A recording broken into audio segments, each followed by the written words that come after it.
자, 오늘은 시편 40편 12절부터 17절입니다. 성경은 이야기를 해놓고 넘어가야 돼요. 자, 이해가 가시죠? 그러니까 우리가 맡겼다라고 하나님께 올려드렸다, 맡겼다라고 말을 하지만은 실제 보면은 내 근심을 다 안고 살지 않습니까? 근데 오늘 여기 시편 40편을 기록하고 있는 이 시편 기자가 이렇게까지 16절까지 이렇게 고백할 수 있는 것은 지금까지 걱정을 해도 안 되더라. 애를 써도 안 되더라. 여러분 찬송가에 그러면 힘써도 못하네. 그죠? 그 다음에 애를 써도 안 되고 힘을 써도 안 되고 눈물 많이 흘려도 그렇죠. 눈물 흘려도 안 되고 힘을 써도 안 되고 애를 써도 안 된다는 거. 그걸 다 넘어온 거죠. 그래서 이 모든 것을 하나님 앞에 올려드렸을 뿐만 아니라 결국은 하나님께서 해결하심으로써 내가 기뻐하게 하소서. 즐거워하게 하소서. 주님이 해결하는 걸 보고 내가 그 지점까지 오게 해주세요. 이렇게 고백을 하고 있는 것이고 나는 가난하고 궁핍해도 주께서는 나를 생각하시니 주는 나의 도움이시오. 구원하시는 분이시니 아시겠어요? 그게 다 올려드린 거죠. 지체하지 마소서. 이 말은 무슨 말입니까? 기다리고 있다는 것입니다. 기다리고 있다. 우리가 살아보면 하나님을 기다려야 되는 시간들을 우리가 경험하고 결국은 하나님의 시간이 돼야만이 해결되는 그런 것을 살면서 참 하나님 안에서 많이 경험할 때가 많아요. 그리고 이 경험이 없으면 안 돼요. 나는 뭐 기도하는 대로 다 주시더라. 그럼 곤란한 거예요. 기도하는 대로 다 주시더라. 그런가? 그건 대략 어릴 때, 신앙이 아주 어릴 때 하나님께서 기도하는 대로 다 주시죠. 왜요? 떠나지 말라고. 붙잡아 놓으라고. 근데 철이 들었는데 다 주시는 수 없는 것은 철이 들어도 나이가 들어도 뭘 모르냐면 아버지가 구하는 것과 자기가 구하는 것에 대한 그 구분을 못해요. 그러니까 아버지가 원하는 걸 구해야 되는데 나이가 들어서 철이 들었다는 것은 아버지께서 원하는 것이 무엇일까라고 생각을 하고 아버지 입장에서 구하는 것이에요. 근데 우리가 사실 그런 과정 안에까지 들어가기까지는 우리에게 적지 않은 경험도 필요하고 체험도 필요하지 않습니까? 오늘 이 40장은 그 지점을 지나가고 있는 것입니다. 그래서 오늘은 여기까지 오기까지 다윗은 어떻게 자기를 지켜나가는가 살펴보도록 하겠습니다. 오늘 먼저 12절을 보시죠. 12절을 보니까 헤아릴 수 없는 많은 재앙들이 나를 에워쌌고 내 죄악들이 나를 붙들고 있으므로 내가 쳐다볼 수도 없나이다. 그것들이 나의 머리털보다 많음으로 내가 낙심합니다. 네, 그렇죠. 형제가 죄를 범하거든 자기를 돌아보아 이렇게 말씀을 하고 있어요. 우리가 살면서 내 안에 있는 내 죄를 내가 발견할 때도 있지만 사실은 내가 내 안에 있는 내 죄를 발견하는 것은 쉽지 않아요. 왜냐하면 우리는 우리 자신에 대해서 일단은 우리 모두가 나는 그래도 괜찮은 사람이다 라고 생각을 하고 자기를 평가하기 때문에 그렇습니다. 근데 이제 다른 사람들한테는 내 안에 있는 문제가 보여서 지적을 하면 막 반박하죠. 그죠? 실제 있는데.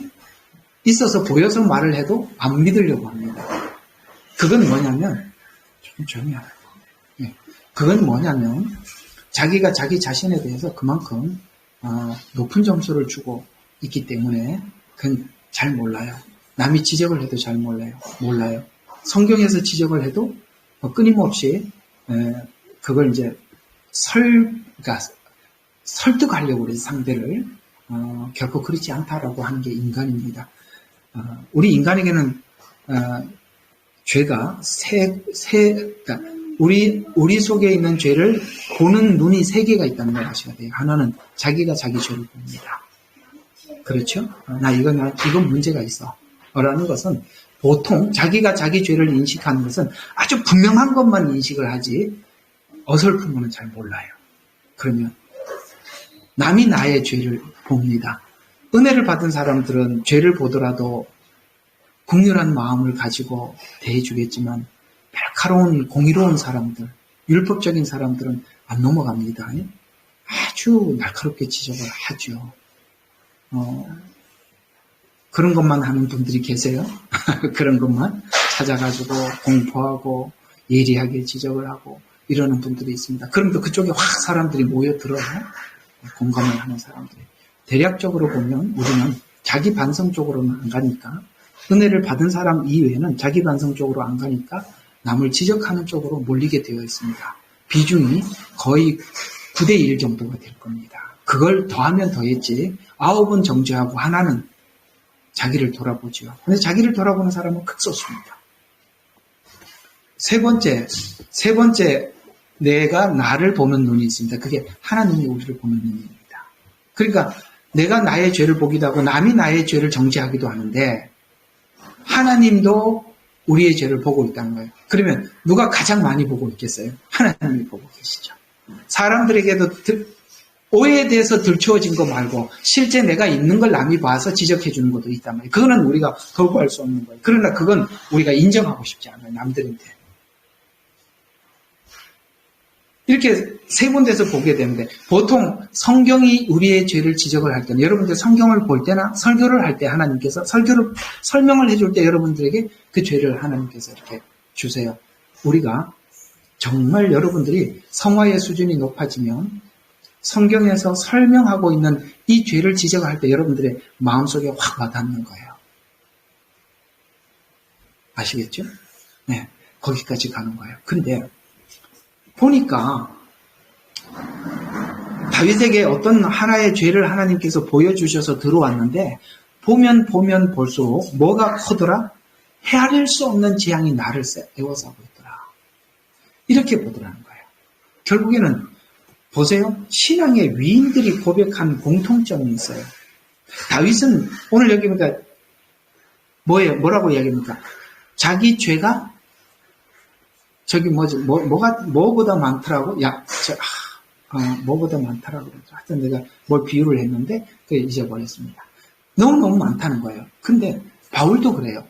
우리가 볼 때는 그들은 정말 신앙에 훌륭한 사람들이, 훌륭해지려면, 죄를 깊이 보는 사람이 훌륭해지는 거예요. 맞죠? 죄를 깊이 볼 줄 아는 사람이 훌륭해지는 거예요. 죄를 대충 봐버리면, 우리는 결코 변화되질 않아요. 그래서 다윗도 그렇게 얘기했을 뿐만 아니라 바울도 뭐라 그럽니까? 죄인 중에 괴수라고 그러잖아요. 우리는 바울에게 배울 것밖에 없는 것 같은데 자기는 자기 자신에 대해서 그렇게 평가하고 있다는 거예요. 이게 바로 우리의 성화의 수준이에요. 말로는 죄인 중에 괴수라고 하더라도 실제 그걸 우리가 감각으로 느끼지 못하면 소용이 없죠. 근데 오늘 여기 보니까 이것을 죄인 중에 괴수고 머리털보다 많다라고 하면서 이걸 가지고 이 다윗이 했던 방식 중에 그게 뭐냐면은 이런 이야기입니다. 재앙이 많음과 죄의 심각성은 대칭적이더라는 거예요. 대칭적이라. 그게 뭐냐면 재앙이 많다는 것은 하나님께서 이런 게 있습니다. 어떤 사람들은 신앙생활을 하는데 하나님께서 정말 우리가 생각할 때는 이렇게까지 고난을 주셔야만 하는가 싶을 만큼 주는 사람이 있는가 하면 어떤 사람은 그걸 어떤 하나님께서는 고난을 적당히 주고 그냥 지나가는 사람들이 있어요. 아이고, 네, 적당히 지나가는 사람들이 있어요. 고난이 많다는 것은 잘 믿는데도 고난이 많다는 것은 하나님께서는 세세하게 다루고 있다는 것입니다. 그걸 세세하게 다루다 보니까 하나님이 뭐 하나도 그냥 슬쩍 넘어가질 않고 그걸 깊이 다룰 뿐만 아니라 반복해서 다루어서 그를 완전히 새롭게 만들어내는 겁니다. 그래서 잘 믿으려고 하는데 고난이 많다. 근데 우리는 조금 복음을 오해하면 잘 믿으면 고난이 없다라고 자꾸 설명을 하는데 잘 믿으려고 하기 때문에 고난이 많은 거예요. 여기 목사님 거꾸로 설명하시네. 거꾸로 가니까 그게 맞다니까요. 그래서 여러분들이 결단하고 제대로 믿으려고 그러니까 하나님이 그 예기치 않는 일들을 만들어내시더라. 대칭적이다. 그래서 문제가 많다는 것은 해결할 것이 많고 해결할 것이 많기 때문에 제한이 많다는 뜻이 되는 것입니다. 그러면 이 다윗이 이 문제가 자기에게 왔을 때 우리가 이렇게 결심을 해요. 하나님과 나와 약속을 하거든요. 근데요, 이게 함정이 있어요. 하나님과 나와 약속을 한 것이 함정이 있다고요. 어떤 함정이 있냐면 그 하나님과 내가 아무리 결심하고 약속을 하더라도 내가 그걸 파기해버리면 하나님은 그걸 가지고 굳이 책망하지 않으세요. 그래서 우리가 보통 일반적으로 보면 이런 문제들을 어떻게 해결하는 것이 현명하냐. 이건 좋은 방법이에요. 그런데 이건 여러분들이 이 방법을 사용해도 좋고 안 해도 좋아요. 그러나 성경은 이런 말씀도 있다는 걸 아셔야 돼요. 뭐냐면은 바로 야고보서 5장 16절에 있는 이 말씀이에요. 보십시오. 보세요. 너희 죄를 서로 고백하고 드러내라는 거예요. 왜 서로 고백해야 됩니까? 서로를 위해서 기도해라. 의인의 간구는 역사하는 힘이 크니라. 이렇게 말씀하고 있어요. 무슨 말입니까? 너희 죄를 왜 서로 고백해야 합니까? 공포하는 겁니다. 왜 공포하죠? 사람들이 보는 시선에 나를 딱 가두는 겁니다. 이해가 가세요? 옛날에 김용희 선교사님이 이 말씀 가지고 자기 죄를 고백하라고 해서 사람들이 고백하고 앞으로 제가 이렇게 살겠습니다라고 얘기한 걸 가지고 이단 시비 들어왔었어요. 그러나 성경에는 이렇게 나와 있어요. 제가 말씀드린 것처럼 할 용기가 있으면 하시고 마음이 없으면 안 해도 돼. 그러나 이것을 공포하는 것은 내가 내 자신에 대해서 사람들에게 공포함으로 말미암아 내 결심이 분명해진 거예요. 사람들이 내가 이렇게 하겠습니다라고 말을 뱉는 것과 내가 하나님과 약속하고 무시하는 건 다르다 이 말이에요. 그래서 서로 고백하라는 말이 있다는 거예요. 또 이런 한 예도 있어요. 사도행전 19장 18절에 보니까 많은 이들이 믿어 순종하는 자가 되어 자기 행위를 자복하고 공포하니라. 똑같죠. 야고보서 말씀하고. 그렇게 함으로써 사실은 그걸 공포함으로써 다른 사람들이 너 그렇게 하나님 앞에 고백을 하고 왜 이렇게 사냐라는 책망을 받을 때 내가 들을 수밖에 없잖아요. 왜? 내가 공포를 했으니까. 이건 성경에도 그런 이야기가 있다는 것도 아셔야 하는 것이에요. 그래서 제가 이렇게 하겠습니다라고 공포해놓고 안 살면 얼마나 부끄럽습니까? 그건 자기 자신 안에 공포함으로써 자기를 거기다 가두어서 자기 자신의 노력을 더 극대화시키기 위한 하나님의 방식이다라고 생각이 듭니다. 난 그렇게 생각 안 하는데요. 그런 말은 하지 마세요. 성경에 나와 있으니까.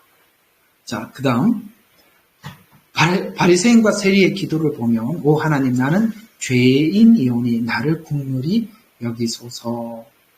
여러분 이 바리새인들의 문제는 뭐냐면 그들은 종교적인 열심으로 자기가 마취되어 있다는 거예요. 무섭죠? 종교적인 열심은 우리의 양심과 자기 자신을 정직하게 보는데 자기를 마취시킬 수 있다는 것입니다. 여러분 부지런히 예배 나오는 거 환영하고 축복합니다. 그러나 그것으로 어떤 것도 여러분들이 떼어 넘기려고는 하지 마세요. 그냥 하나님 앞에 할 일을 할 뿐입니다. 오케이? 그거 가지고 알아달라고 하나님께서 때도 쓰시도 마시고 교회에 요청도 하지 마십시오. 그건 그저 우리가 따라해보세요. 마땅히 할 일을 할 뿐이다. 아시겠어요? 이건 그냥 마땅히 할 일을 하는 것이지 이 자체가 우리에게 하나님 앞에 의의가 될 수는 없는 거예요. 이 바리새인들은 그런데 마취가 돼서 자기가 하고 있는 어떤 죄와 외식에 대해서 감각을 느끼지 못하는 거예요. 그게 문제예요. 세리는 어떻게 기도했습니까? 하나님 나는 죄인입니다. 긍휼히 여기소서. 바리새인은 어떻게 기도했습니까? 저는 세리와 같지 않음을 감사합니다. 누구를 기준으로 하고 있어요? 죄인을 기준으로 자기를 보면 자기는 의롭죠. 그렇죠? 우리가 나보다 못한 저 엉터리를 내 기준으로 삼으면 항상 나는 의로워요. 그러나 우리는 성경에 분명히 이렇게 말씀하셨어요. 너희는 그리스도 예수의 장성한 분량에까지 이르라고 우리의 모델을 죄인으로 제시하지 않았고 예수님으로 모델을 삼아주셨어요. 그러니까 우리는 기준 자체가 그렇게 기준을 삼으면 큰일 나는 거예요. 우리는 우리 스스로가 망해가는 것입니다. 주님 앞에 나와서 죄를 자백하면 그는 충실하고 의로워서 우리 죄를 사하시고 모든 불의에서 우리를 깨끗게 하신다. 오늘 여기 이 세리는 그래서 용서함을 받은 것이고 하나님 앞에 새로움을 얻게 된 것입니다. 13절 다음 절 한번 보시죠. 오주여 나를 구하는 것은 오주여 나를 구하는 것을 기뻐하소서. 오주여 나를 속히 도와 주옵소서. 오늘 이게 안경을 안 꼈더니 글씨가 잘 안 보여요. 이게 참 낙엽 떨어지는 거 보니까 가을이잖아요. 낙엽 떨어지는 거 보니까 우리 둘이 이렇게 옛날을 생각해 보니까 20몇 살에 만났는데 우리가 저 낙엽이 떨어지듯이 벌써 세월이 60이 눈앞에 있구나. 제가 원래 이렇게 생일이 지나면 60이잖아요. 벌써 5자 들어왔을 때 벌써 5야? 그랬더니 6자가 진입했어요. 이게 요즘 60km로 달린다는데 더 빨리 갈 것 같아요. 나는 어쨌든 좀 지나가는 이야기지만은 노인들이 그렇게 매해 새해가 되면 이렇게 마음을 먹고 하나님을 믿는 사람들이 아니라 세상 사람들이 새해가 오면 이렇게 얘기한대요. 하나님, 우리는 하나님이지 그 사람들은 하나님은 아니겠죠. 네, 올해도 후딱 지나가게 해주세요. 우리는 좀 이상하잖아요. 70인데 후딱 지나가면 이게 뭔 소리지? 근데 살아보니까 그렇더라는 거예요. 여러분 60이 되면 60km 가고 70이면 70km 가는데 살아보니까 그 사람들의 얘기가 그거예요. 별거 없이 한 해를 보내는 게 복이더라. 별거 없이. 그게 이해가 될 쯤 되면 나이가 많이 드신 거고 여러분들 고개가 가뜩하면 아직도 젊어서 그래요. 지나가는 이야기였습니다. 13절 다시 한번 보도록 하겠습니다. 은혜를 구하고 구원을 기다려야만 했던 이유는 첫 번째로 하나님이 경험하고자 하는 자리에 가야 했기 때문에 여러분 있잖아요. 우리가 신앙생활을 하면서 하나님 앞에 구하는 게 그거예요. 하나님이 원하는 지점까지 언제 도착하는 겁니까? 라는 게 우리 질문 아니겠어요? 이것도 좀 고수들이 알아듣는 이야기인데. 다시 한번 말해줄까요? 하나님이 원하는 시간까지, 하나님이 원하는 그 지점까지 내가 왔습니까? 라는 질문. 거길 가야 하나님이 됐다 하거든요. 우리가 살아보면 하나님께서 어떤 일을 우리에게 주시고 쭉 인내하라고 하실 때가 있어요. 근데 우리가 자꾸 구하는 것은 하나님이 인내하라고 말씀하신 그 지점까지 내가 왔는가라는 것에 대한 퀘션이 항상 있다 이 말이에요. 이제 됐을까? 그 말이에요. 무슨 말이냐면 왜 그 지점까지 빨리 안 가게 하고 질 끄냐 이거예요. 왜 야곱이 나와서 베델에서 사닥다리 보여주고 난 뒤에 그냥 그 자리에서 획 데리고 가셔서 야곱을 이스라엘로 세워버리지 왜 삼촌 집에 가서 두들겨 맞고 속고 아시겠어요? 삼촌이 얼마나 고수해요. 아주 속이네. 최고 야곱 뺨치는 사람 아니에요. 그렇잖아요? 그래서 라헬을 사랑해가지고 막 몇 년 동안 7년을 봉사를 했더니 세상에 자기 아버지가 속여가지고 레아를 아침에 보니까 레아야 얼마나 없기 황당하겠어요. 이게 왜 이렇게 하냐. 그랬더니 아주 짧은 말로 딱 간단하게 딱 해결해 버리잖아요. 우리 동네에서는 그런 예가 없다. 언니를 놔두고 동생 먼저 시집 보내는 예가 없다. 야, 이거 무슨 회개망측한 변명이에요. 그걸 한번 딱 속이고 또 사랑하니까. 그래서 야곱은 사랑이에요. 사랑하는 라헬을 얻기 위해서 또 7년을 봉사한 거예요. 믿음, 소망, 사랑, 사랑이라 이 말이에요. 그리고 난 뒤에 아이고 또 시켜 먹으려고 뭐 합니까? 얼룩도 얼룩한 양, 또 이거 또 한 번 시도하잖아요. 그렇죠? 다 속았습니다. 그 수년을 속고 살았다 이 말이에요. 왜 그렇게 오래 속아야만 했죠? 야곱은 인생을 남을 속이면서 살기로 결정했기 때문에 그렇습니다. 에서를 속인 그것이 바로 야곱의 인생의 하나의 자기의 인생의 좌우명이에요. 여러분 그걸 해결하려면 더 자기를 속이는 사람을 만나서 고난을 당해요. 그 속인다는 것이 얼마나 아픈 것인지 몸소 겪어야만 했던 거예요. 그래서 하나님은 그 긴 시간을 라반을 만나서 속는 그런 인생을 살게 하셔서 그 근성을 바꿔놨죠. 바로 그 얘기예요. 우리가 경험하고자 하는 자리에까지 가야 해요. 그래서 욥이 하나님 잘못했습니다. 우리는 대략 보면 하나님 이쯤에서 끝내야 하지 않나라는 생각이 드는 것이 하나님 우리가 빈손으로 왔다 빈손으로 돌아갑니다. 최고의 신앙 고백함이에요. 그 정도면 무소유 아닙니까? 신앙 고백 다 한 거죠. 입으로 고백하는 거는 앞장에서 끝나고 후반부로 가서는 몸으로 겪어야 돼. 하나님의 시간과 우리가 보는 시간이 다르다 이 말이에요. 우리는 입으로 그 정도 고백하면 됐다라고 생각하지요? 아니요. 그게 체질이 될 때까지 가야 되니까. 욥은 긴 시간 가야 돼. 1라운드 끝나면 2라운드, 2라운드 끝나면 3라운드.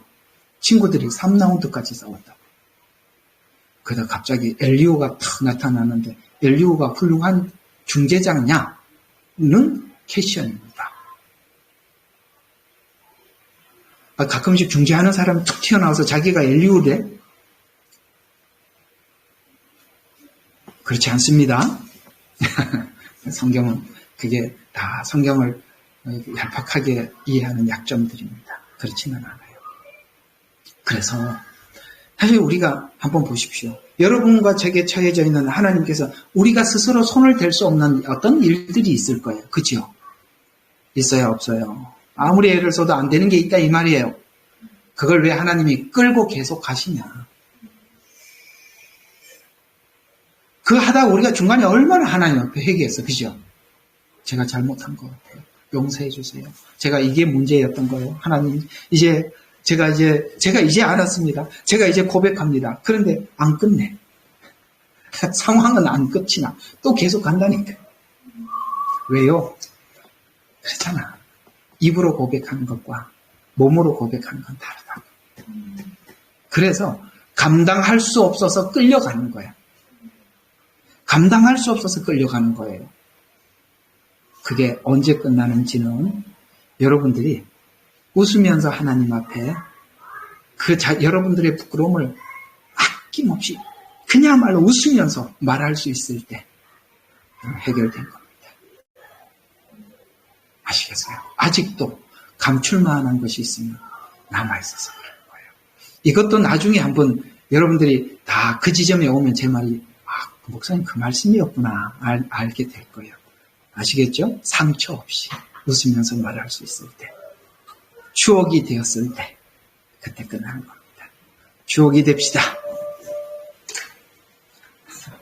뜻 모를 이야기만 남기고 지나가는 것 같죠? 자, 야고보서 1장 2절과 4절 한번 봅시다. 그래서 이렇게 하나님께서 뭔가를 해 가신다면 그렇다면 우리에게 찾아오는 시험을 이제는 웃으면서 맞이해라 라는 이야기입니다. 이런 목적을 가지고 하나님께서 뭔가를 시작했다면 우리 웃으면서 맞이해라. 그 말이죠. 야고보서 1장 2절과 3절 형제들아 너희가 여러 가지 시험에 빠질 때면 그것을 모두 기쁨으로 여겨라.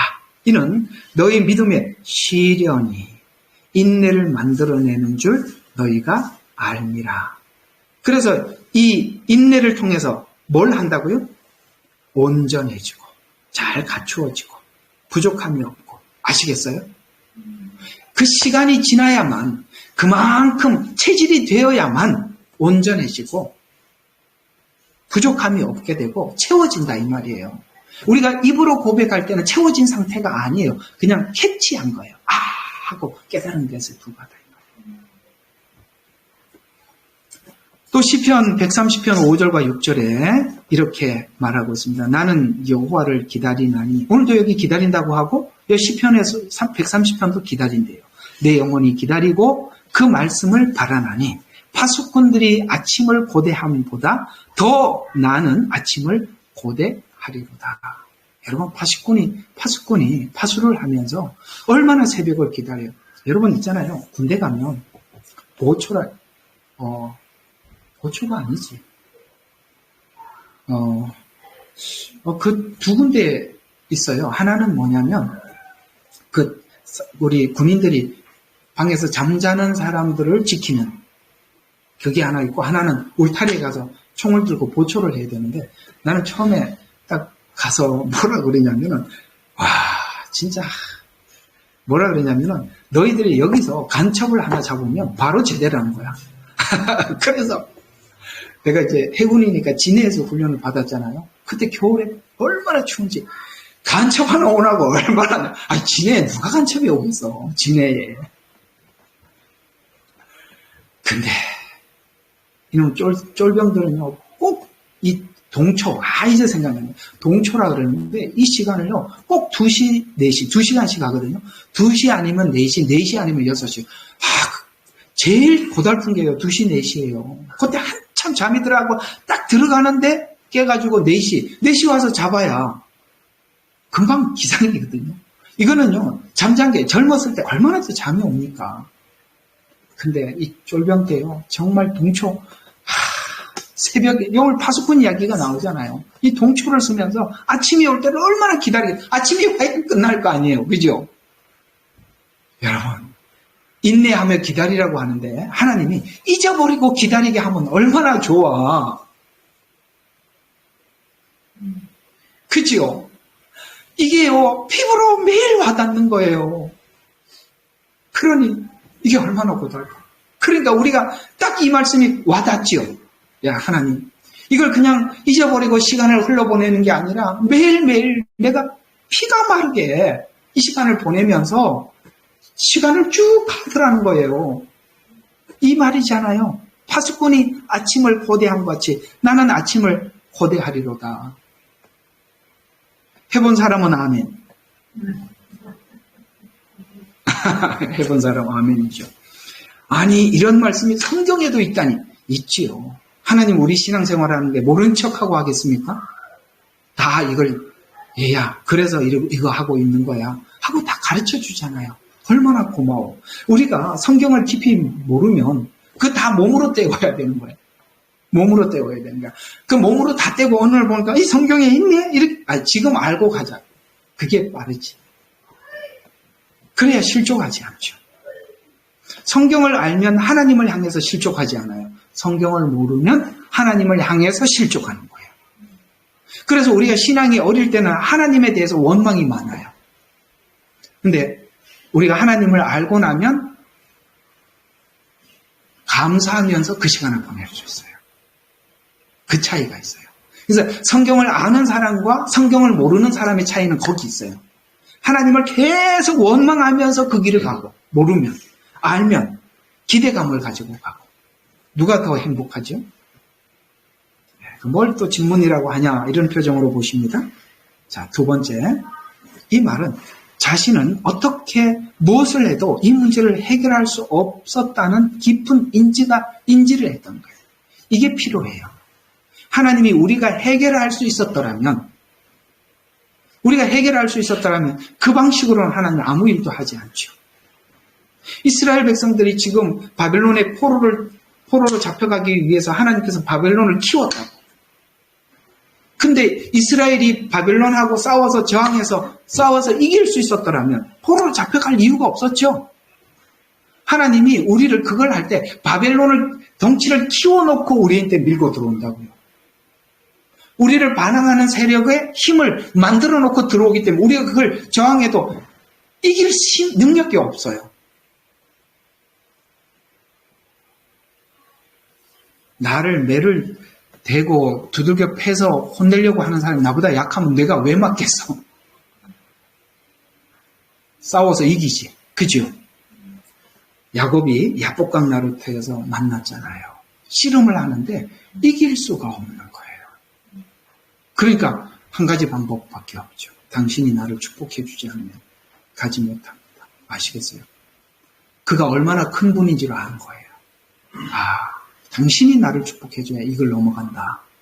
이걸 발견하고 축복하기 위해서 축복해 달라고 붙잡고 늘어진 거예요. 하나님을 이렇게 붙잡고 늘어져야 돼요. 그래야 야곱이라는 이름이 지워져요. 야곱이 뭐예요? 네, 우리는 늘 야곱이라는 이름은 각자가 다르게 가지고 있어요. 원래 도둑놈 사기꾼이라는 뜻인데 우리 마음속에 그런 심보가 없는 사람이 어디 있어요? 야곱만 사기꾼인가? 우리도 사기꾼이죠. 하나님 앞에 고백하고 변질되고 고백하고 변질되고 얼마나 많이 했어요. 다 우리는 야곱이고 사기꾼이고 도둑놈이에요. 그 이름은 그냥 쉽게 떨어지는 게 아니에요. 라반한테 당했다고 해결된다고요? No. 하나님께서 더 이상 물러날 수 없는 야복강에다가 밀어놨다고요. 뒤로도 갈 수 없어요. 왜요? 뒤로 가봐야 라반이 있어요. 앞으로도 갈 수 없어요. 왜요? 형이 지키고 있잖아요. 하나님 앞에 보장받지 않고는 더 나갈 수가 없었던 거예요. 그래서 당신이 나를 축복해달라. 야곱에게 좋은 근성이 하나 있다면 하나님이 나를 축복하면 된다라는 믿음이 있었던 거예요. 그 지점에 우리는 씨름을 해야 하고 거기서 우리의 이름을 내려놓아야 하는 것입니다. 그리고 새 이름을 받아야 하는 것이에요.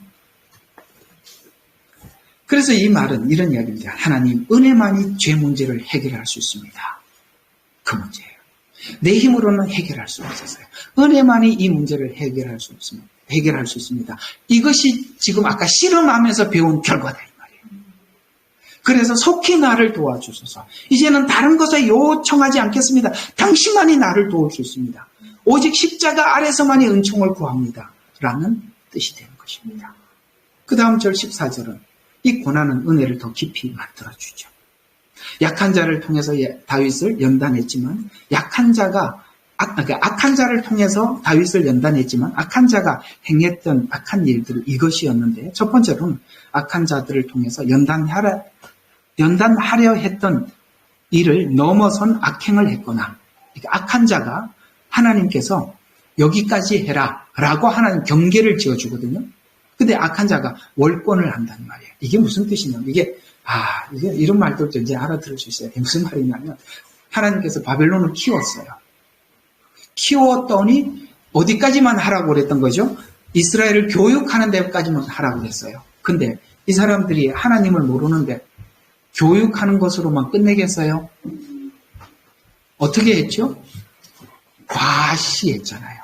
그래서 하나님께서는 바벨론이라는 나라를 페르시아라는 메대와 바사를 통해서 바벨론을 멸망시켜버린 거예요. 넘어간다 이 말이에요. 하나님께서는 악한 자들을 통해서 우리를 교육시키기 위해서 경계를 정해놨어요. 거기까지만. 이스라엘을 교육하는 데까지만. 그런데 자기 힘으로 이스라엘을 핍박을 했으니까 자기에게 힘이 있다고 생각을 하고 그 힘을 과용하는 거예요. 그래서 멸망하는 거예요. 악한 자들은 이걸 결코 넘어갈 수가 없어요. 마지막 때도 악한 사단이 하나님의 허용했단 말이에요. 하나님께서 흰옷 입은 사람들을 꺼내고 14만 4천을 구원하기 위해서 허용을 했는데 그걸 넘어가는 거예요. 그래서 하나님은 더 이상 이 바벨론이 아예 지구에 보이지 않게 아예 끝장을 내버리는 겁니다. 그래서 우리 그리스도인들이 가져야 될 것이 뭐냐면 하나님 앞에 우리 믿음의 이상의 분량에 넘도록 아시겠어요? 저와 여러분의 어떤 수준에 넘도록 남을 책망하거나 권하거나 이렇게 하면 안 되는 거예요. 그건 월권이라면 그게 바로 여러분 우리가 뭔가 권면을 하는 사람은 권면할 만한 수준이 되고 실력이 돼서 하는 게 아니라 이 말이에요. 거기까지만 하라고 그랬는데 지혜 문제까지 간섭을 한다 이 말이에요. 그 문제는 그와 하나님과의 문제. 하나님께서 권면하는 걸로 끝내면 끝내야 되는데 왜 뒤에 이야기를 또 해가지고 우리가 하나님이 돼서 또 판정을 하려고 하냐 이 말이에요. 그게 바로 과용이라 이 말이에요. 하나님이 그걸 용서하지 않는다는 거예요.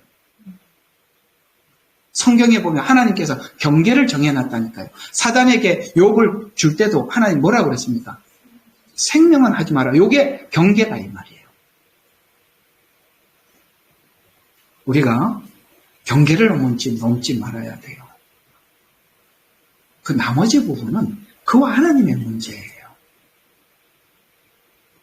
너무 복음에 대한 이해들이 하나님에 대한 이해가 없으니까 누구 하나 잘못하면 참보다 무슨 개떼처럼 들어가지고 죽일 놈 살릴 놈 그러는데 나는 요즘 무슨 생각이 드느냐면 꼭 그 요즘 아시죠? 그 사건을 한마디씩 다 해.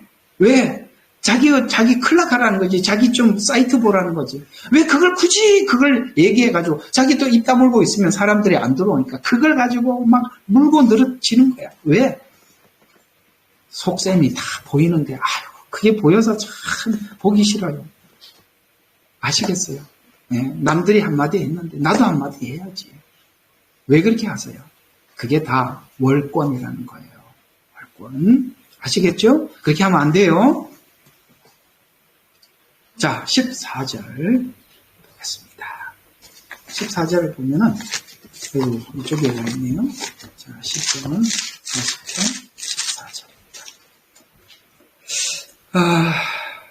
내 혼을 찾아서 그것을 파멸시키려고 하는 자들로 함께 부끄럽게 하시고 당황하게 하소서. 내게 재앙이 임하기를 바라는 자들로 뒤로 물러나 수치를 당하게 하소서. 여러분, 이 악한 자들이 그 경계를 넘어서서 하니까 우리가 얼마나 고통을 당합니까? 그러면 우리가 이제 그 사람과 대항하고 싸우러 나가잖아요. 근데 오늘 여기 이 시편 기자는 하나님 앞에 그렇게 기도하지 않습니다. 이걸 어떻게 하라고요? 내게 재앙이 임하기를 바라는 자들로 뒤로 물러나 수치를 당하게 하소서. 내게 하는 말하는 자들로 그들의 수치의 대가로 인하여 망하게 하소서. 이 말은 무슨 저주를 선언하는 거예요. 하나님 앞에 이 상처받은 아픈 마음을 하나님 앞에 맡긴다라는 뜻이 되는 겁니다. 이해가 가세요? 바뀐다. 이게 돼 있어야 돼요. 우리는 우리가 막 상처를 받을 때는 막 우리가 거기서 태어나고 싶어요. 근데 이 맡긴다는 것은 하나님을 믿지 않으면 불가능한 일이거든요. 그래서 악한 자들을 통해서 다윗을 연단을 했지만 악한 자들이 행했던 악한 일은 카메라 나와시라. 악한 일들은 이것이었는데 악한 자들을 통해 연단을 했던 악한 선을 넘어갔거나 또 악한 자들이 다윗의 연단을 통해서 성숙해 가려는 일을 방해하기도 했다. 자, 성숙의 기회가 될 수도 있고 성숙의 방해가 될 수도 있는 악한 자들이에요. 그래서 하나님은 우리가 그런 자들 때문에 우리가 연단이 돼서 우리 자신을 돌아보고 하나님 앞에 새롭게 돼가요.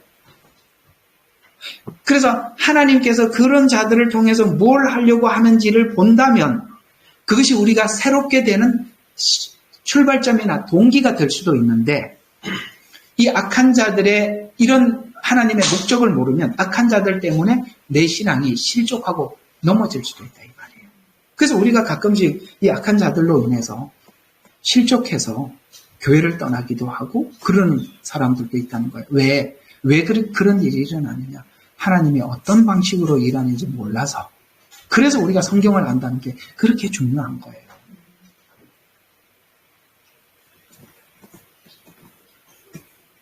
아까 우리 한국 대전에서 다들 모여서 그 이야기하는 마지막에 한 말이 참 기억에 남아요.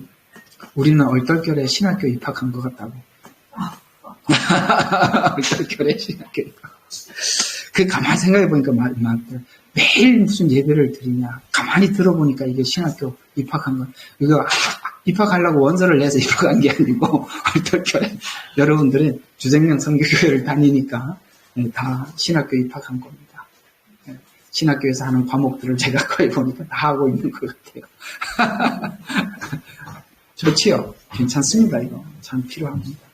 자, 우리가 이제 잠언서 4장 17절과 14절과 17절 이렇게 말하는데 줄여서 이런 이야기가 되는 겁니다. 악한 자들과 동행하지 말고 그들의 길을 따르지 말라고 권고합니다. 이유는 악한 자들이 자신의 삶을 파괴적인 방향으로 이끌어갈 수 있기 때문입니다. 여기서 악한 자들의 길에서 돌아서라는 말은 성숙함을 방해하는 행위와 관련을 맺지 말라. 이해가 가요? 우리가 누구를 만나느냐, 누구를 어떻게 대하느냐가 중요한 것처럼 우리가 그런 자들과 함께 할 때 우리가 이상하게 신앙이 내려가면, 제가 이제 목회하면서 경험한 것 중에 하나가 뭐냐면, 우리 신앙이 내려갈 때는 꼭 보면 교회에 대해서 비판적이고 그런 사람들하고 친해. 근데 우리 신앙이 올라갈 때는 목사님이나 사모님하고 가까이 와. 그건 뭐 여지 없더라고요. 그래서 지금은 그런 일은 없어요. 다들 자가용을 타고 집에 가니까. 근데 제가 전도사나 막 목사 안수 받았을 때는 각자가 차가 없기 때문에 교회에서 차량 운영을 했어요. 그래서 여러분 혹시 아세요? 옛날에 막 큰 교회 대형 버스 많이 가지고 있었던 거 아시죠? 그래서 막 이쪽으로 돌고 동쪽으로 돌고 서쪽으로 돌고 이렇게 했었어요. 근데 이제 작은 교회들은 봉고차를 가지고 있다면 봉고차에 탈 수 있는 인원이 많지는 않잖아요. 저는 보니까 봉고차에 누가 제일 중요하면 운전수가 누구냐가 정말 중요하더라고요. 왜냐하면 예배 마치고 돌아가면서 이야기를 하거든요. 오면서 가면서. 근데 교회에 대해서 늘 불만이 있는 사람이 운전을 하잖아요. 불만사항 하나 꺼내놓으면 전부 다 그 얘기를 해요. 근데 누가 은혜로운 사람이 하나 타서 그 얘기를 꺼내놓잖아요. 돌아가면서 부흥회를 해. 그래서 이 운전수가 누구냐에 따라서 이게 교회가 망가지기도 하고 세워지기도 하더라고요. 우리가 누구를 만나느냐예요. 정말 중요한 거예요. 또 하나 여러분들에게 권면을 해드리면, 여러분 이렇게는 살지 마세요. 제가 여러분들에게 권하는 우리 주생명 선교교회에서 김병환 목사가 권면하는 건데요. 목사님 저 이렇게 하기로 했어요 라고 통보하지 마세요. 그건 정말 아닌 겁니다. 통보하지 마시고, 제가 이런 문제가 있는데 어떻게 하면 좋을까요? 여러분들이 결정을 해서 통보하지 마시고 결정을 하는데 도와주세요라고 우리한테 좀 기대해 주셔야 되는데, 보통들 보면은 제가 이렇게 하기로 했어요라고 저 이렇게 할게요라고 이렇게 통보를 해버리면 저희들도 뭐 얘기를 별로 해줄 게 없어요. 왜냐하면 다 결정하고 왔는데 뭘 얘기해 주겠어요. 참 힘든 게 뭐냐면, 평생 밥 먹자는 말 안 하던 사람이 느닷없이 목사님 사모님 식사 한 번에 그거 밥 먹으러 갈 때까지 잠이 안 옵니다. 밥을 먹으러 진짜 밥을 먹는 건지 뭔 이야기를, 심각한 이야기를. 근데 이 사람 평상시에는 이렇게 같이 밥 먹자 그러거든요. 그냥 진짜 밥 먹자고 밥을 먹어야 되는데 심각한 이야기 하려고 가보면 밥 먹으러 가면 저 사실 이만저만 해서 교회를 옮기기로 했습니다. 이런 얘기를 하든지, 아니면은 제가 누구 때문에 너무 힘든데 왜 그렇게 처신하십니까? 이렇게 이야기하든지. 이렇게 밥 먹으러 가자 그러면은 무서운 거야. 아이고 그런 일 있기 전에 한번 얘기를 하는 게 빠른 거 좋지요? 네. 그래서 무슨 이야기냐면 모든 일들을 그래도 상의를 하라는 거예요. 제가 좀 이런데 이렇게 하면 좋을 것 같아요. 저렇게 하면 그러면 우리가 그에게 신앙에 영적으로 도움이 되는 쪽으로 권면을 해줄 수가 있는데, 자기가 할 거 다 해놓고 저쪽에 하고 딴 사람하고 다 상의 끝나서 결론을 내려서 저 이렇게 할 겁니다. 이렇게 와버리면 참 어렵다는 거죠. 그래서 오늘 이 잠언서 4장이 그 말이에요. 그러니까 우리가 악한 사람들과 동행하지 말라. 그들의 길을 따르지 말라. 이렇게 권고하는 거예요. 우리가 시험에 들면 자기가 시험에 든 것에 대해서 이해해주는 사람과 만나서 얘기를 하려고 그래요. 그래서 거기서는 답이 없는 거예요. 시험에 들면 들수록 여러분 자신을 컨트롤할 수 있어야 돼요. 어떻게 컨트롤해야 되냐?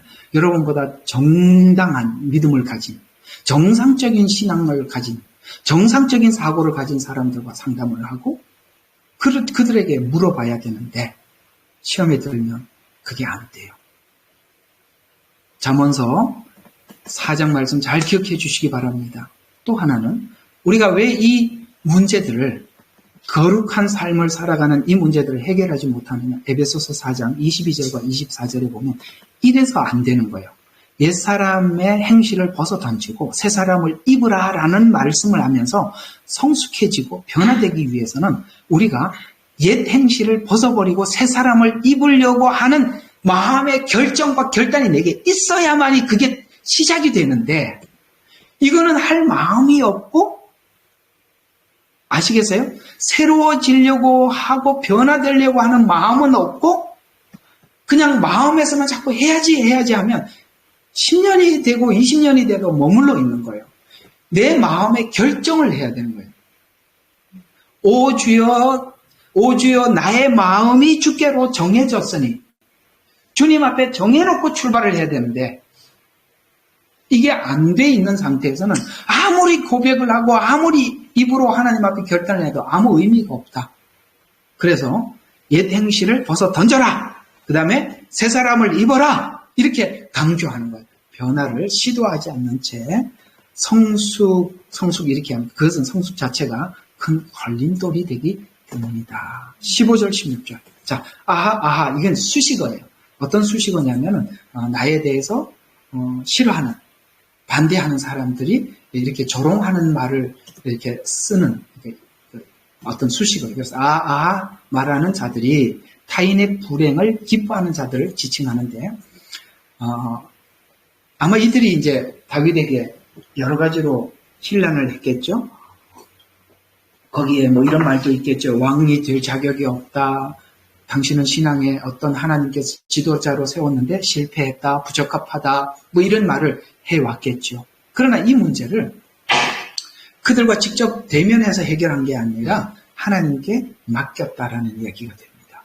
그래서 악한 자들은 골탕을 먹이기 위해서 기획적으로 오늘 여기 성경을 보면 계획적으로 들어와서 나를 골탕을 먹였다라고 얘기해요. 저는 요즘 참 우리 한국 정치가 참 기가 막히고 그걸 보면서 기획적이라는 말이 무슨 뜻인지 알겠어요. 전 정말 성경만 보고 약한 자들이 이렇게 어디까지 범주가 어디까지인가 전 참 많이 고민을 했는데 진짜 많이 배웠습니다. 어쩌면 이렇게 똑같은지 그 사람들도 성경을 보고 그렇게 발취해서 하나 이런 생각이 들어요. 방식이 참 어쩌면 이 사단이 하는 방식하고 똑같은지 모르겠어요. 자, 근데 이게 그런 걸 보면서 이렇게 기도하는 거예요. 하나님께 맡깁니다라는 말을 이게 말이 이제 원어로 보면 미완료형이거든요. 이게 무슨 뜻이냐면 바로 이 이야기. 여러분 이게 에스더서보 3장에서 7장에 보면 에스더와 모르드게의 이야기가 모르드게 하만 이야기가 나옵니다. 그렇죠? 그래서 이 이스라엘 백성들을 다 죽이려고 장대에다가 꾸몄잖아요. 자기가. 꾸민 일에 자기가 그 함정이 돼서 빠져버린 거예요. 그 얘기예요. 미완료형이라는 거. 지금 계속 여러분 상대가 우리에게 어떤 악한 계획을 한 번 하고 말겠어요. 다음 계획, 2차 계획, 3차 플랜, 4차 플랜 이렇게 짜놓을 거 아니에요. 그 모든 것이 다 들통이 나고 드러나게 해달라. 이 이야기를 하고 있는 것입니다. 쉽게 말해서 시편에 이런 말씀이 많이 나오죠. 자기가 파놓은 함정에 자기가 빠지게 하소서 이 말이에요. 그래서 왜 우리가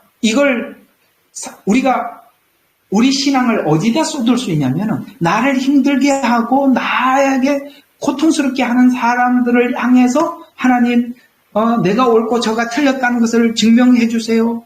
저의 그 결백함을 하나님께서 증명해 주세요. 여기에 시간을 쏟지 말라는 거예요. 여기에다 시간을 쏟지 말고 그가 나에게 주시는 그걸 가지고 나는 연단 나를 보고 돌아보는 데 쓰고 그 원수 갚는 일만큼은 아시겠어요? 우리가 분하더라도 그건 하나님 앞에 올려드려라. 왜냐하면 그것 때문에 우리 신앙의 모든 걸 쏟을 수 있어요. 아시겠어요? 예. 그렇기 때문에. 그래서 하나님 방식은 원수 갚는 것은 주께 있으니 주님께서 갚아주신다. 이건 이제 두 군데나 나오죠. 로마서 12장과 히브리서 10장. 이 두 군데서. 다 나오는 이야기입니다. 그래서 수치를 당하고 망하게 해주세요. 그래서 이들이 수치를 당하고 망하는 것으로 하나님의 사람들이 16절에 보면은 주를 찾는 모든 사람들이 즐거워하고 하나님이 승리자시다. 하나님께 맡긴 사람이 이기더라. 이걸 확인하기 위해서 주를 찾는 모든 사람들이 내가 그걸 하나님께서 모두가 지금 공개된 것 같아요. 아마 다윗이니까 모두 다 알겠죠. 국민들이. 그래서 이걸 하나님께서 그렇게 일함으로 말미암아 주를 찾는 모든 사람들이 용기를 얻더라고요. 야, 하나님이 다윗에게 이렇게 해주시더라. 그러므로 우리도 그렇게 하자. 이 다윗이 했던 방식대로 우리도 이렇게 우리 앞에 닥친 문제들을 해결해 나가자라고 해서 주를 찾는 모든 사람들, 이 방식으로 오는 모든 사람들에게 기대감을 갖고 즐거워하고 주 안에서 기뻐하게 하고 주의 구원을 사랑하는 자도로 끊임없이 말하기를 주께서는 존귀를 받으소서라고 해서 이 일이 해결됨으로 인해서 모두가 하나님을 바라보게 하셔서 하나님이 영광을 받아주세요 라고 이렇게 결국에는 이것조차도 누구에게 지금 방향을 돌리고 있어요.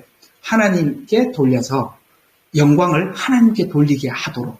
지금 이거는요, 진짜 수준 높은 상황인데 우리가 하나님께서는 여기까지 가라는 거예요. 사랑하는 여러분 있잖아요. 세상이 누구 죽일 놈이 나타나도 죽일 놈 이야기 한 번만 하고 두 번 다시 하지 마. 아시겠어요? 더 악랄해져 가고 있어요. 사람들이. 말을 하고 더 덧붙이고 나는 옛날부터 알아봤다 그러고 옛날부터 뭘 그렇게 잘 알아봤는데 아주 못됐어요. 사람들이. 정말 이런 것들이 우리의 지금까지 애를 써서 끌어올렸던 신앙들을 한순간에 무너뜨리게 만든다는 거예요. 은혜는요, 한 장 한 장씩 올려놨다가 그런 것으로 인해서 지금까지 올려놨던 한 장 한 장 올렸던 게 수백 장이 한순간에 무너진다고요. 우리의 입을 지키고 마음을 지켜야 되는 거예요. 생명의 근원이 마음에서 나는 거예요. 마음을 한순간 빼앗아가 버린다고요. 우리가 옛 본성이 있잖아요. 그건요, 한순간에 들어오는데요. 아시죠? 훅 들어오는 거. 17절 마지막입니다. 나는 가난하고 궁핍하나 하나님이 나를 생각하셔서 회복하게 하시는 하나님이십니다. 39장 13절에도 보면 하나님이 나를 용서해 주시니 확신이 기력이 회복됩니다. 아멘이시죠? 하나님께서 우리에게 뭔가를 해주시면 우리는 기력이 힘이 생겨요. 하나님만이 나의 도움입니다가 나를 회복시킵니다. 그래서 나의 도움이시오 구원하는 분이십니다. 나의 하나님 지체하지 마십시오 라고 오늘 이 성경의 시편 40편을 마치고 있습니다. 자, 오늘 정리를 하면 2절과 같이 지난날 경험했던 과거를 회상하면서 17절에 다시금 구원을 기대했던 기도하는 것으로 마칩니다. 위기를 어떻게 극복했는지 나눔으로써 오늘 이 시편 40편을 읽는 독자들에게 우리가 처해져 있는 이런 모든 위기 속에서 하나님께서 해결해 주심을 믿고 확신과 기쁨을 가지고 기다려라 라고 우리에게 선포한 시입니다. 지난날 위기에서 건져주셨던 일. 언제서 다윗은 건져주셨던 일이 있었죠. 언제죠? 골리앗, 그 다음에 사울. 이걸 경험으로 지금 닥쳐오고 있는 위기들. 여러분 있잖아요. 옛날에는 왕이 아닌 상태에서 겪었던 위기예요. 그러면 지금은 왕이 되고 난 뒤에 겪는 위기예요. 여러분, 왕이 되기 전에 이 위기를 겪기가 쉬워요? 아니면 왕이 되고 난 뒤에가 쉬워요? 한번 상상 좀 해봅시다. 왕이 되기 전에 이런 위기가 찾아왔을 때 이걸 해결하기가 쉬워요? 아니면 왕이 되고 난 뒤에가 쉬워요? 이전이에요? 이후에요? 이전입니다. 이전에는 자기가 아무 힘이 없었잖아요. 문제는 이게 걱정인 거예요. 우리 모두가 걱정이 뭐냐면, 제가 이번에 이제 그 데이비드 차 목사님 생각을 쭉 하면서 여러 가지 참 브레이크 장치가 너무 없었다. 가장 분명한 브레이크는 가정에서 잡아줘야 돼요. 부인과 사이가 좋았더라면 여기까지 안 갔어요. 이게 하나의 뇌관이 됐는데, 시발점이 됐는데 문제는 대부분이 그 다음 단계로 가지 못하는 이유가 형편이 안 돼서 안 가는 거예요. 이해가 가요? 무슨 말인지? 재정적으로 넉넉하고 형편이 되면 다음 코스로 자연스럽게 가버린다는 거예요. 다윗이 왕이 되기 전에는 그 시험을 극복할 가능성이 높아요. 왜냐하면 힘이 없잖아. 힘이 없으니까 되는 거야, 그냥. 근데 하나님께서 이 시간에 왜 훈련을 시키냐면 왕이 되고 난 뒤에 지키라고 이 훈련이 필요했던 거예요. 무서운 거예요. 여러분, 없을 때는 여러분들이 그 시험을 잘 견딜 수 있어요. 왜냐하면 내가 다른 데서 이 문제를 어디 가서 풀 데가 없어요. 그러니까 그냥 묶여서 사는 거예요. 그런데 넉넉해지잖아요. 얼마나 위험한지 아세요? 그 얘기예요. 우리는 자꾸 넉넉해지는 걸 구하는데 여러분, 답답한 현실이 우리 신앙을 지켜주고 있다는 것도 아셔야 돼요. 그 두 가지가 허점이 있었던 거예요. 하나는 부부 안에서 행복해야 돼요. 남편이 그렇게 하면 싫든 좋든 남편이 저 많은 영혼들이 남편이 어떤 이렇게 보면 이렇게 보고 우로 가면 우로 가는 우로 보는 이렇게 보고 우로 가면 우로 가는 우로 보는 이렇게 많은 시선들이 있다면 사모는 그 뒤에서 남편을 보좌함으로써 잠언서에 나오잖아요. 남편을 성문 앞에 세우는 것으로 사모는 행복해야 되는데 당신은 사람들인데 알려주고 나는 뭐야? 이렇게 되버리면 곤란하다 이 말이에요. 남편을 세워주는 것이 아내의 상급이라고. 그게 얼마나 귀한 일인지 몰라. 그걸 음으로 양으로 아무도 안 알아줘. 사모가 하는 거는. 아무도 안 알아주죠. 여자가 하는 걸 누가 알아주겠어요. 그러나 잠언서가 뭐라고 얘기해? 남편은 모든 사람들에게 존경받는 성문에서 재판하는 사람. 그때 그 자리에 올라왔을 때 그 남편이 뭘 기억하냐면 당신은 남편이 그 아내를 존귀하게 사람들에게 내가 이렇게 된 것은 내 아내 덕택입니다. 이렇게 함으로써 그 아내가 사람들과 하나님 앞에 존귀함을 입는다. 아시겠어요? 그랬었어요. 그분 얘기를 들어보면 이 가정이 편치 않으니까 그것으로 인해서 자꾸 파생된 문제가 된 거예요. 근데 거기다가 재정적인 능력까지 생겨버리니까 막 가버린 거예요. 그러니까 또 북한에 대해서 그만큼 예리하게 했죠. 그러니까 북한에서 가만히 두겠어요. 여러분, 이렇게 쭉 엮여져 있는 거예요. 근데 참 감사하고 다행인 것은 그나마 그래도 이렇게 나와서 공개적으로 자기 죄를 고백하고 여러분 세상에 감춰진 이야기들이 얼마나 많아요. 아무리 조사를 하고 들통이 나도 끝까지 숨기는 게 얼마나 많아요. 그나마 그래도 용기 있게 한 거. 우리 모두에게 회개할 용기를 줬다는 거에 대해서 그만큼만해도 우리는 참 감사한 거예요. 나머지는 아까 뭐라 그랬어요? 하나님이 하실 일이에요. 자, 오늘은 40편 참 긴 시간이지만 여기서 마치겠습니다. 다음 주 41편이고 한번 우리가 잠깐 한번 성경 보세요. 41편 또 악장에게 다윗의 시 이렇게 나오죠. 근데 이제 여기까지가 41편까지가 1장이에요. 1권이에요. 이제 42편부터 2권으로 넘어가요. 자, 1권이 주장하고 우리에게 주려고 하는 메시지, 또 2권이 주는 메시지가 조금 성격이 달라요. 자, 우리 열심히 또 달려가 보도록 하겠습니다. 우리 한번 또 우리 함께 들은 말씀 기억하면서 기도하는 시간을 가져보죠. 우리는 역사상 가장 중요한 시점을 지나고 있습니다. 하나님께서는 하나님의 일을 하시기 전에 사람을 준비시키셨음을 우리가 알고 있습니다.